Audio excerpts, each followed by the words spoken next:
Hey guys, back at it again. Wanted to show some of my US and German made vintage knives, fixed blade knives, and all the way up to a little more modern, but all fairly traditional styles. So just to get started, this is a Marbles, Gladstone, Michigan. The name Lieutenant J.J. Parsons is etched here in the sheath. This was bought from a World War II veteran's estate.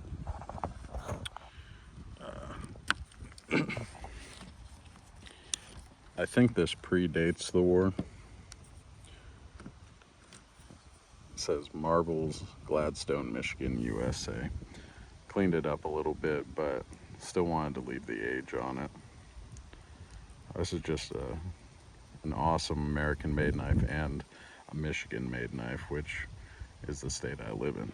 So it's a cool one there, a lot of history. I tried to find who this was.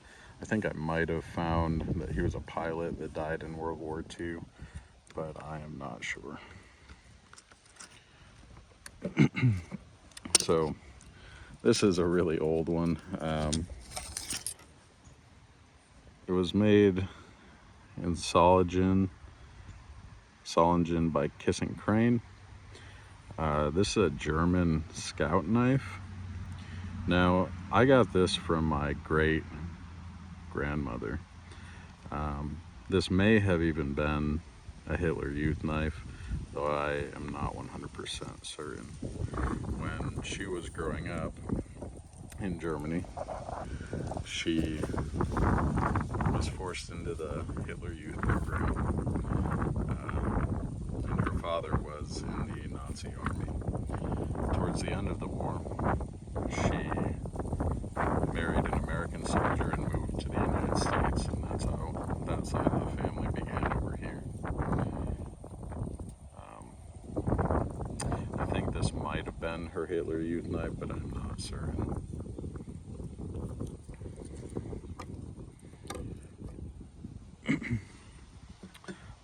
This is a skinning knife that I found in an antique store. There's no markings that I can find anywhere on it. This pattern has been used since the 1800s. I'm guessing that it could be a Russell of some sort.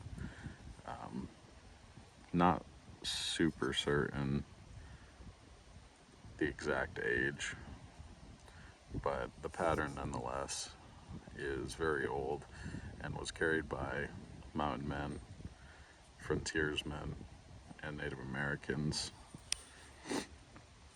Just a great skinning profile. You know, it just really moves with the natural lines of your wrist. This one here is not the original sheath, by the way. A Western. Is that a W66? I cleaned this up a little bit as well, but this one I have had since I was about 10 years old. I met with one of my buddies after church, and we brought our little knife collections, and I had this little flea market cheapo switchblade in there, and he wanted to trade for that thing bad. And the only knife he had that I really wanted was this one here. Western USA. It was just rusted as could be, probably got left outside, but it's been cleaned up since, and I think I won in that deal.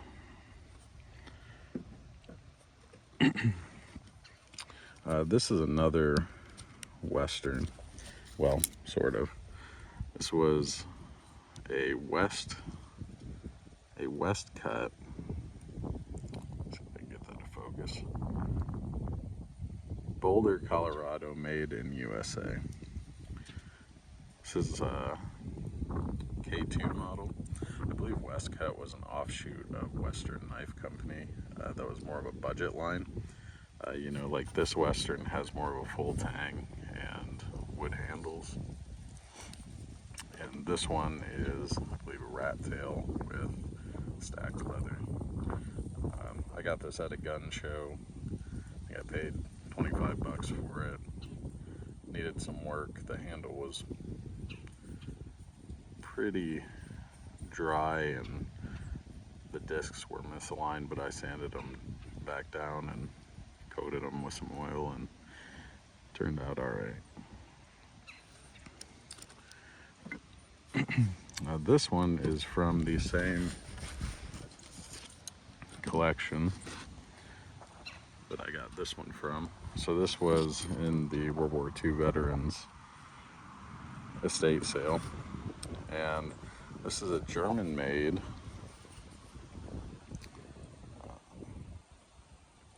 knife. It's hard to tell what the tang stamp says. It's been kind of worn away, but it says Solingen, made in Germany, and I believe it says Fabico. I'm not 100% certain what this brand is, but if I remember correctly, I found that they were kind of a mail order catalog knife in the 70s, maybe 60s. You know, don't quote me on that, I'm not 100%, but I think that's likely. This is a carbon steel Stag handle. It is real Stag around a very solid stick tang. This is a chunky knife. It's got that awesome file work on the back. It's a beast. I think it's maybe 9 inches on the blade, maybe 8. Just a really cool old knife. This is another German knife. It's stamped Edge brand, Solingen Germany. Another carbon steel knife. It says original Bowie knife on it. I think this is a similar deal to this one, where I think in the 60s, 70s, 80s, these were in catalogs and could be ordered. This is genuine Stag. Very cool old knife as well. Just love this thing. Gives me that Western vibe. The sheath that it came with was about disintegrated, so I kind of scabbed together this buckskin over leather fringe sheath. Put some native style beads that I had from the old muzzleloading rendezvous days when I was growing up. And yeah, just another cool knife.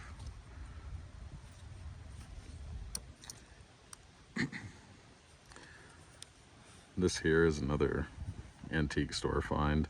This thing was rusted and looked like a butter knife, but the blade had not been worn down, and the handles were, you know, coated in gunk and all sorts, and I sanded them down just a little bit, got that grain popping. I do believe this is Hickory. I think some of the later ones, they switched woods around quite a bit. This is an old Hickory, Ontario knife company, made in USA. Carbon steel butcher knife. I believe that's a 7 or 8 inch blade, but cleaned it up, and it's a great knife. These things have been around since I think the early 1900s, so there's no telling exactly how old this is as far as I'm aware. About an 1/8 inch of steel. This thing is as good in the kitchen as it is in the woods. And they were used in the woods for many years by a lot of people. This butcher knife shape, you know, when we think of mountain men in the Old West, we think of something like this, right? Big Bowie knife. But really, most of the time they were taking butcher style knives into the woods, and it did everything they needed them to do, usually in conjunction with an axe. But I've batoned with this since I got it, and it's a solid piece of American cutlery. So this is a knife that was made, well, I can't say it was made in the 90s. This is a Russell Green River blade blank, the Hunter model, I believe. It is carbon steel. My dad, I think in the 90s, put the handles on here. It was used in our camp kit when we went to muzzleloading rendezvous. Just a great knife, and this is a sheath that I made for it a few years ago. But these knives are classic. These Russell Green River knives have been around since the 1800s as well, and they've done everything that a knife can do in that time. This knife is from the muzzleloading rendezvous. There used to be a guy there named Marv Palmer who made these knives. They're very thin, roach belly style knives with a Spanish notch. Now, I think the notch is a little bit of an anachronism for the time period, but the overall shape is accurate to the time period of the frontier, 1700s, 1800s, especially I think French styles. But yeah, this one I've had for a very long time. I bought this when I was a kid. But really cool knife, curly maple handles.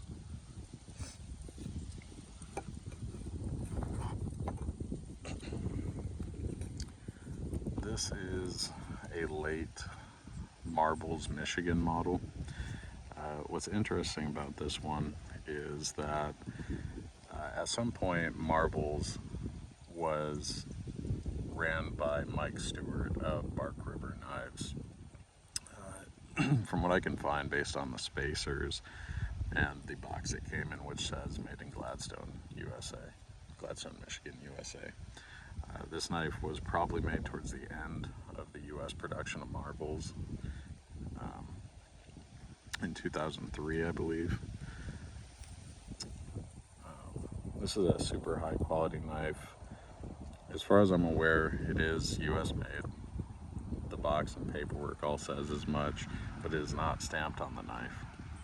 This was an award knife given to my grandfather at Manistee Rifle and Pistol Club. It's A2, I believe, or maybe 52-100 carbon steel with a pack of wood style handle, and man, that thing just feels great in the hand. So one of the later Marbles knives still made in the US from what I understand, and a great knife.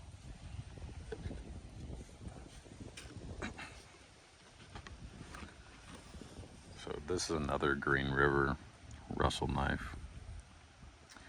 This is a more modern one. I bought this blade blank maybe 10 years ago, and